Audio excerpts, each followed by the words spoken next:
Hey, yo, what's going on, guys? Tucker here with another video. Today we're going to be talking about Luna Snow, which is the other Series 5 card that is in Spotlights this week, the same week as Galacta, the new season we got going on. We're going to give an honest review of Luna Snow. I'm going to show you guys one of the decks I was having the most fun with, and then we're going to showcase some gameplay as well. But let's go ahead and jump right into it. So Luna Snow is a 3/5 on reveal. Add an ice cube to each side of this location, meaning your side and your opponent's side of this location. The ice cube is a 1/0. At the start of each turn, get +1 energy. Then destroy this if your side is full here. So even if this your side of the board does get clogged, you still get that max energy on the next turn. If you do play this onto turn 6 as well, this ice cube does not get destroyed unless there's limbo, because that is then the end of the game. Another turn does not happen. So this gives you and your opponents +1 extra energy going into the next turn, which is something just to keep in mind when it comes to this card. But there's a lot of different ways people have been playing it. People have been doing it with Sarah stuff. I think you're playing it with Galacta. Galacta just overall is an incredible card, a great season pass card. You're seeing in a lot of instances. You're seeing this in Surfer. Right now, though, we are going to be playing this in our Toxic Movers list. It's going to be in the Screams list. I don't necessarily have the name. Maybe we could all think of a name. Right now, I'm thinking maybe it is moving snowballs or throwing snowballs. How about throwing snowballs? Because we're going to be moving cards around. That's going to be the name of the deck for today. It's going to be throwing snowballs. I saw this on Untapped. This is not my original cook. So if you guys do know who cooked this, please let me know down in the description below. But it's your typical Scream package, but you're having some extra energy. You're getting the extra power with Galacta as well. But let me go ahead and jump into why we have each card in this list individually and give you guys some substitutions as well. So starting off, first and foremost, we have Kingpin. So whenever a card moves to Kingpin's location, it gets afflicted with -2 power. So Kingpin, more often than not, is going to be more than just a 1/2. He can be a 1/4 because you're afflicting your opponent's card with negative power. It's really good in this type of move affliction list. And then, of course, we have Craven. If you're moving cards onto the Kingpin lane, this is another way to stack things to get some Craven value as well. Or if you're using this on an alternate lane, so you can have your Scream, your Craven, and your Kingpin on other lanes, so you have 3 different areas of power. You can use it that way. You have Scream. I think Scream is very vital in this list. I don't know if there's a direct substitution you can get for Scream, because she also gets the +2 power, and then she also afflicts 2 power, so she can essentially get 4 power each turn because you're gaining 2 power and you're afflicting 2 power as well. She is absolutely phenomenal in this list. Next, we have Luna Snow, like I was talking about. You're adding an ice cube to your side of the board and your opponent's side of the board, but this allows you to ramp some stuff out early, whether you've been moving some cards around, maybe get an early arrow, or maybe a late game you can do Scream and Cannonball. It really just sets up some later combos for you, which I really enjoy. It could allow you to just have 5 energy onto turn 4, 6 energy turn 5, 7 energy turn 6. Of course, managing it also with what your opponent is doing. Adding the ice cube to your opponent's side of the board gives you also some other value of cards you can move. You can move the ice cube with Polaris because it's a 1-drop. You can Spider-Man it. You can use your Stegron as well. Cannonball, there's just gives you another card you can move and afflict with the negative power either onto a Kingpin, get the Scream value as well, potentially move it just into a Craven lane. So that's one of the main things you're trying to do with the ice cube. It just gives you another card on the board to be able to move and get that affliction, which is, like I said, with Polaris, you're moving your 1s or 2 cost cards on your opponent's side of the board. It moves just one of those cards, but it works really well with Scream. It works really well with Kingpin, even with Craven, because it's a targeted move because it's a 1 and a 2-drop. We love Polaris in this, and it's 3/5. So if you do move it onto a Craven, that's going to be a 3/7 technically, because the Craven gets 2 power. If you move it onto a Kingpin, it's also a 3/7 because it hits afflicted with -2. If you have Scream on the board and you have maybe one of those other 2 cards on the board, this potentially could be a 3/11 because, you know, Scream gets the +2 and steals 2 power, plus either the Craven or the Kingpin, either afflicting -2 or +2 with Craven. Then you also have Spider-Man. Finally getting used to Spider-Man. Spider-Man's just been a kind of staple in this list for some of those move synergies. To be able to, it still moves to a random location because it's different, of course, from where Spider-Man is played to either one of the other 2 locations. So that's why you maybe set up your Craven on one lane and a Kingpin on another. And of course, you still get the Scream value. You still can get all sorts of other value there too. You have Galacta, which is the Season Pass card. We're using this to get some extra value potentially on some of those movers as well, whether it is a Spider-Man going to a 3/8 with Galacta. You can do that. We don't necessarily have a card that does the same thing that Galacta does, but if you don't have Galacta, you could try like a Juggernaut, which is still going to be a move card that allows you to win that lane more often than not. Even if you don't have priority, moving your opponent's cards off if you're winning that location should enable you to solidify that location, which is really nice. And then Miles Morales, you know, it becomes a 1-cost card, or just its energy goes to 1. It's not a 1-cost card, so it can't get Killmonger or whatever whenever a card is moved. This also works really well with the Luna Snow interaction, because if you just want another card you can play with that extra energy, Miles is a great shout there because he goes to a 1-cost after a card is moved. So you could play like a Magneto and a Miles, or you can play an Arrow and a Miles on 5. So just you have so many different ins and outs to kind of just enable your Miles to get that extra 6 power on the board. With Galacta, it's a 1/9, potentially 2, which just feels incredible. And then you have Stegron. Stegron is a targeted move in the sense where he moves 1 card to the right. It's still not targeted what card in your opponent's lane Stegron is moving to the right, but that's how you can set up your Kraven, and you can set up your Kingpin for that Stegron interaction as well. And then you have Cannonball. Cannonball is a targeted mover. It hits the highest powered card in this lane. Cannonball also works really well if you are being able to clog the board. Maybe you're using this for some sort of Luna Snow interaction as well. Maybe your opponent is playing a bigger card into the Luna Snow lane and just leaving it as is. You can Cannonball that card away to win that lane with Cannonball. It is a Series 5 card as well, so just keep that in mind. There's not a direct substitution, like I said, for Galacta. Cannonball, I would say potentially you could also do Juggernaut instead. Just any sort of card that can kind of move or just disrupt what your opponent's just trying to set up. And then we have Arrow. Arrow is a targeted move. The last card your opponent played moves to wherever Arrow is. You can set this up for your Kingpin. For your Kraven, you can get the Scream value as well. It's another 5/10, so it's a lot of power you're also dropping on the board. With Galacta, it's a 5/13. So you're just able to kind of just scale a little bit using Arrow for more of that disruption as well. And then Magneto pulls all your 3 and 4 cost cards. So you can use this either with Luna Snow on turn 5 to kind of offset what your opponents are doing, or maybe later on in the game to be able to just steal some cards off other locations and solidify the win there. With freaking Galacta as well, this is a 6/15, which is just 1 stat lower than Destroyer, which I think is pretty awesome. But yeah, that's going to be the general gist of the cards we have in the list over here. We're going to jump into some live gameplay, actually, this time. And then I will see you guys at the very end of the video so I can give you guys my honest reaction on Luna Snow. All right, we are into our first game over here. We actually get the Abby. If we could actually play a card here, we might be able to actually capitalize on that. We do have the Luna Snow, and we have Galacta in hand, and a mover, so we can get some Miles value, which is really nice. We're probably not going to be able to capitalize on the Abby here, as I'm already stating this. I think we're going to get hit with some Wiccan stuff. But what we can do is kind of clog this potentially if they don't have Wiccan stuff. If they do have Wiccan stuff, we might be in a really tough spot. So they get the extra draw. I do get the Kraven. They cable me. So they could potentially get some of our good cards, which is kind of not what we're looking for. But Luna Snow could be pretty nice for us. We do get Time Theater, so we do get another Kraven. If I go Luna Snow, I can do Spider-Man, and I can also do Kraven, which can enable us to be able to get some Miles interactions as well. Oh, this is going to be interesting. They don't get the Wiccan stuff, so I am going to snap into the Kraven Spider-Man. I move a card off. I get Kraven value. I get Miles value, Galactic Cannonball things too. So this is going to be pretty solid. I think the best part about this is that they don't get any Wiccan value, and this is definitely a Wiccan list. So we always snap into this because they're not getting that extra value. So I'm allowing, hopefully, I would say moving the Spider-Man over is going to be pretty nice. They also do get extra energy is something I need to keep in mind. But I move the Quicksilver. I get those extra 2 buffs for Kraven stuff. And then it's Arrow. Arrow doesn't move anything, which is awesome. And then I'm going to go... Let me actually go...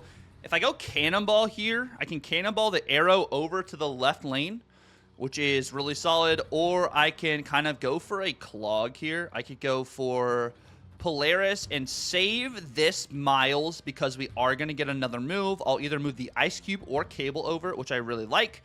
We're going to go ahead and set that up. They do get Clogged here on the right, which is really good for us. And we get the Miles value. My Luna Snow moves over, which is still really solid. We do have priority, so I can win this right lane, or this left lane over here. I go Arrow into Miles. They do have 7 energy. They do have some extra movers themselves, but I solidify the right lane for me now, moving the Magneto over. as well as putting it just on top of the arrow itself. So I'm going to 13 on the left. I'm going to go to actually 15 on the left with the Magneto moving over. I could set up Miles over there too, but I kind of want to have some extra power in the middle just in case. They may have another Magneto, which is something I do need to keep in mind because I don't know what they got with Cable just yet. So that's why I'm kind of keeping Miles in the middle too. I'm going to have 3 or 4 cost cards on the board, so it's going to be interesting to see what Magneto might pull. So I do like this overall. Maybe they do play like a Magneto middle. I think they might just retreat here because they are clogged.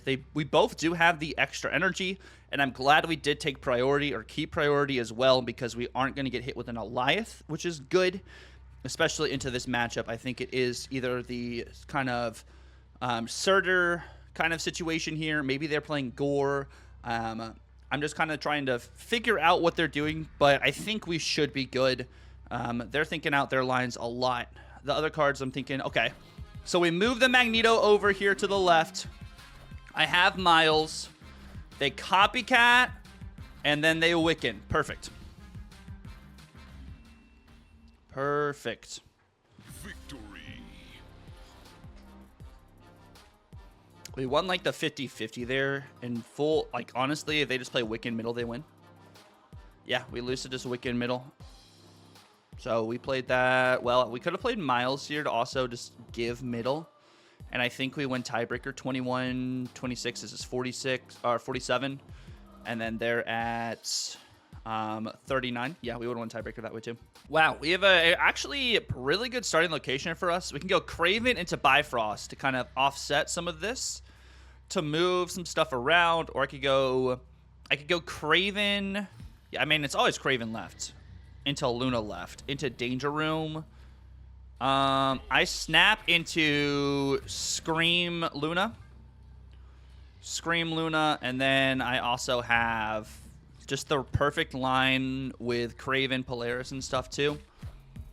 They Chavez. I Scream. And then I'm going to Luna. I Luna into Craven, Polaris, and we are just cooking. They Fasto, so it's going to be some hand pump things. They do get extra energy. I'm going to go Craven, Polaris, move some stuff around. And then Chavez potentially moves over here. I get this other value. Craven, move. Ice Cube would be perfect. Chavez is still pretty good move there. I could have offset a little bit differently. They go Galacta into Zabu. Okay. And then I can Magneto right here to fill this lane. I do have Kingpin. I think I'm still going to try and fill this. And then one of those cards will also get hit. If they try and Galacta here, hopefully I move Galacta or Fastos, but I think the value here is really solid. Okay. So I move Fastos over. So this lane is locked. And then they Galacta into Gwenpool. And then they have Agony. They can't play a card onto the right, which is good.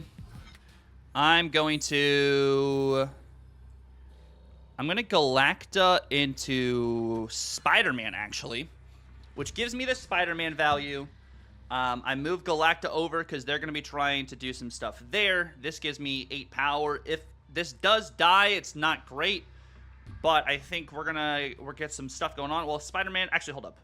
I am going to play Galacta. I play Galacta right, actually, here, because I don't want Spider-Man going to the right itself. So I do this now. I move either the Ice Cube or Galacta, so it's a 50-50. But I still think this is our best line here. If I move a card over, let's see. Galacta moving probably would be better. We do move Galacta. Galacta does take the hit. What's going over here on the left? It is, or in the middle, it is a big Shaw, which Shaw survives the Danger Room. Wow. Good play by them. Good play by them. Just unfortunate for us. Danger Room diffed, but it still was the right play for us. We had to look at that 25% chance, which is Bruce Banner, by the way. All right, we're into our next game over here, where we do have Kingpin, we have Galacta, we have Stegron the Cannonball. We have a pretty good starting hand here. Nothing crazy just yet, but I like what we got going on. We have Shuri's Lab. Okay. We do get Scream in the middle, which can get pretty big for us. So we can kind of like offset what's going on here. And what do we got in the middle for them? They get a Ham. Ham hits my Galacta. Yeah, hate to see it. Honestly, not the worst that could have happened, though. Honestly, could be way, way worse. We do get Polaris. Polaris will enable me to get that Spider Ham absolutely nuked. So that's pretty good start. Spider Ham gets freaking yoinked. And bopped. And then they have Cassandra Nova. Cassandra Nova's could be pretty big power, but I can go Stegron. I Stegron over the Cassandra Nova, which does enable my Scream to get bigger. This is going to get -4 as well because of the Kingpin and the Scream value. Holy moly. They Moon Knight, which hits my Pig and hits their Proxima. Proxima goes left, okay. They don't run Chi in this list normally. This will again just get Moon Knight over there. And then they could do Black Bolt. Black Bolt hits my Luna Snow. So I arrow that over, and we just get some crazy, just big power on the right there. This should just be really solid. And then I play Cannonball. Cannonball moves one of these cards over. I mean, the Kingpin value there was just crazy. We'll have to see if they do Black Bolt Stature. Black Bolt Stature here is... Or they played one card there. They played a 5-drop there. If they do Black Bolt Stature, though, that's 28 power. I can tie that. I think it's worth it. There is Rock Slide. So it's Darkhawk left. Darkhawk Stature. Okay, okay. That's not enough. Oh, it is enough there, actually, now. That is enough power to win. There's the Darkhawk. Yeah. I needed just... If I just do Luna and Kraven, we actually win middle. So we played that wrong again. But, I mean, it's a 50-50. If this goes right, we win. All right, we are into our next game over here where we do get Scream that we can play over here on the left, which is really solid. We also have the Luna Snow. They're playing Wiccan, so I actually kind of like what we're messing with. If I can give them extra energy as well, I actually play Scream. If I play Scream here, I do lose a card on Hotel Inferno, but actually, no, I have to sacrifice... I think I actually have to sacrifice Scream. It's a very interesting situation. We either sacrifice... No. We play this. They Cable, which they destroy one of my cards, take one of my cards. I lose Magneto. I do get Scream.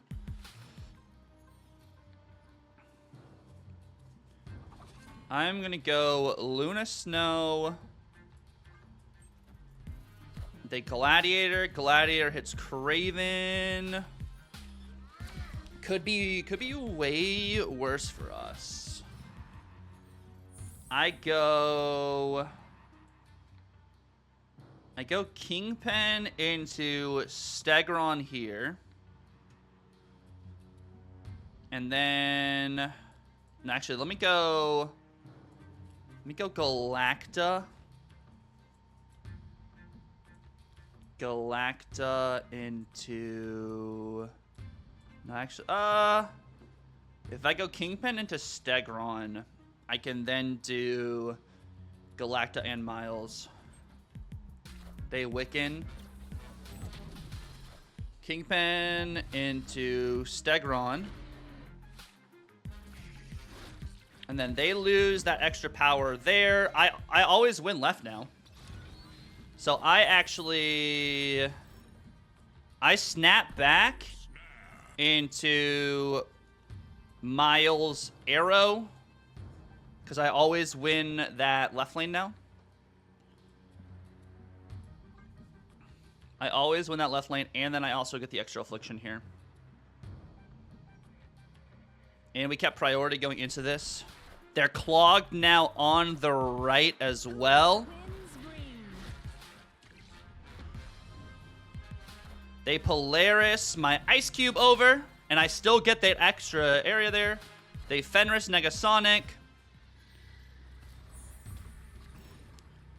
And then I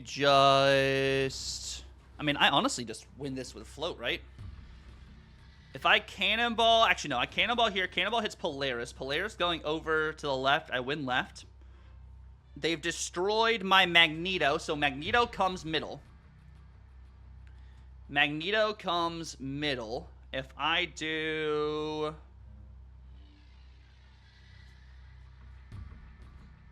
They revive Magneto here. Luna Snow moves back over. The only way they don't revive Magneto is if Polaris goes middle. Which Polaris might go middle, which I think is actually worth it here. Polaris goes middle. And then they don't get the Magneto value either. No Magneto value there. Yup. Banger. Banger.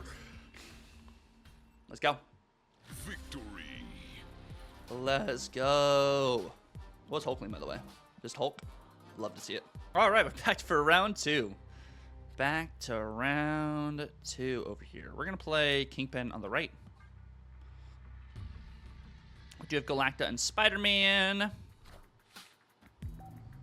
Quicksilver, so more Wiccan things. Again, it's Wiccan Fenris, and they have Negasonic, which is just something I need to keep in mind there. Go Scream. Kate Bishop. This moves to the right every time. I get a basic arrow. Cool, they get one of my cards.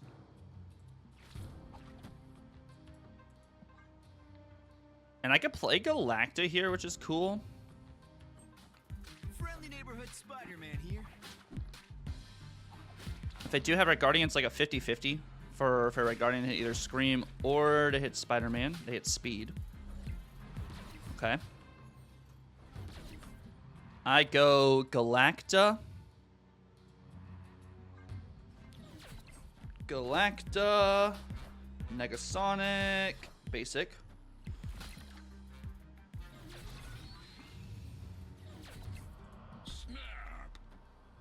I move Negasonic over. And I get the extra power. Yeah. Probably should have snapped into that. Having priority is really good because there's no other way to get in there, but they just wanted to have all that. Got the homie Big Boss Odin in the building. And we got Kingpin on curve. We got some good old Thanos gaming. Get out Thanosy. Mind Stone on 1. Okay, so he's starting out that early. That's going to be pretty cool for like some Polaris value and stuff with Kingpin on the board. Cloning Vats. Polaris can kind of go a little interesting here. If we can clog this up potentially, I don't know if we're going to be doing any Luna stuff there. Spider-Man could be pretty spicy to get some value. Space Stone. Is it Space Reality? Space Reality maybe? Yep, Space Reality. Which gives them Hellfire Club, which they can't play a card there, which is nice. I'm going to move a card off of that so I can still get Kingpin turning into the Hulk. I won't be able to play Miles here, but I think this is still our best bet. Or actually, if I play Polaris middle, I have a better opportunity to clog them in the middle because Mind Stone is a 1 cost now. So I'm thinking that's a good bet. I'm okay with that being like that. They Mobius. I move this middle so I can just solidify and win the middle lane now. I do get Hulk value. Cool. And then I'm going to snap into a... I get my own Luna Snow shard here. They don't get the extra energy.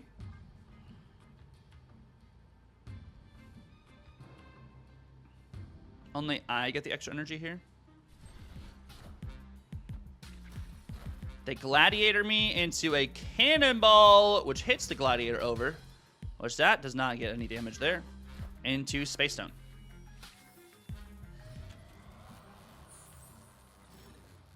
And then if I go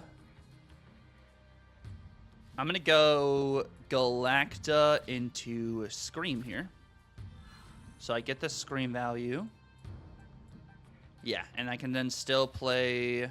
Actually, let me go Galacta into Scream here. So I can still have the extra power. They haven't played Time Stone at all, so they're not going to get any like Thanos value there. They can still hit me with some good old Mockingbird's nice. Red Guardian hits my Galacta, which is tough. My Ice Cube does die, but the screen value is there. If I go Arrow, I think it's going to be Miles into Stegron here. Or no, if I go, this moves potentially all of those over. If they play Thanos, here. That is 20. This moves these other over, and I get the screen value. I think it's just Magneto. Yeah. We'd love to see it. Victory. Thank you guys so much for watching the video. I really appreciate it. If you guys did stick around to the very end, please feel free to like, comment, and subscribe if you're new. I do want to say, I think Luna Snow is a very interesting card. I don't think she's anything crazy. I think this Spotlight Week itself also kind of felt like it feels bad with the Series 5 going to Series 4 X23 next week. I think there's a lot of just interactions right now where Galacta is just incredible, and people are just playing Galacta and everything. Where Luna Snow is kind of getting tucked under the rug. I think one of her best interactions probably would be with Surfer, being able to get Sarah out early, or maybe even just I saw some Galactus stuff, which also could be very valid as well. But I feel like this card is not at a great spot at the moment. But I do think in the future, this card's going to have better value for the ramp interaction. I feel like there's still not a lot of testing that has been done with the card just yet for us to just kind of hate on the card, but it's just not in the right place just yet. So I would say at the moment, I'm still going to hold on to like my 2.5, 3 out of 5 stars that I had in the buy or bust video. I think she's okay, but I think she'll get better over time, or she will get worse over time. I don't really just know just yet. We haven't done, I think, enough testing with her to kind of just like have a finite kind of idea what she's going to do. But once again, thank you guys so much for watching. Be on the lookout for the new buy or bust video coming out on Saturday. We're going to be talking about Penny Parker, my favorite card of the season. But until then, I hope you guys have a good one. God bless, and Tucker out.